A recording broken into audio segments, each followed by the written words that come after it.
Il y a 25 ans, quand on a commencé à l'hôpital, on était, on va dire, tolérés. On pouvait y aller que les après-midi.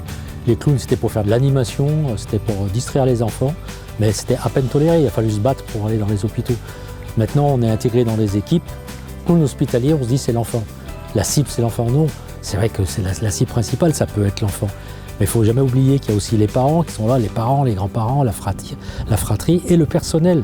Quand le personnel travaille dans la gaieté, dans la joie, l'humain, il est là, on détend tout le monde et on tisse des liens et on rapproche l'enfant et le personnel.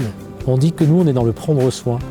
On prend soin des gens à l'hôpital. Donc là, on est au cœur de l'humain. Si vous venez maintenant dans un hôpital tel que l'HFME, par exemple à Lyon, tous les jours, il y a quelque chose. Il y a des musiciens, etc. Les blues roses, enfin, on fait des activités, il y a des éducateurs et tout. On peut faire beaucoup de choses à l'hôpital. C'est plus l'endroit où il ne fallait pas faire de bruit. Nous, on fait du bruit. On fait du bruit dans les couloirs. On arrive à faire des batailles d'eau, des choses et tout. On a bousculé tout le carcan de l'hôpital. On a tellement l'impression, nous, maintenant, pas d'être important. C'est pas ça. On n'est ni indispensable ni important, mais d'apporter quelque chose et du bien-être. Et puis nous, on y prend du plaisir. Hein, si on ne prenait pas de plaisir à jouer, à faire des tours de magie, à faire de la musique, etc., on aurait arrêté.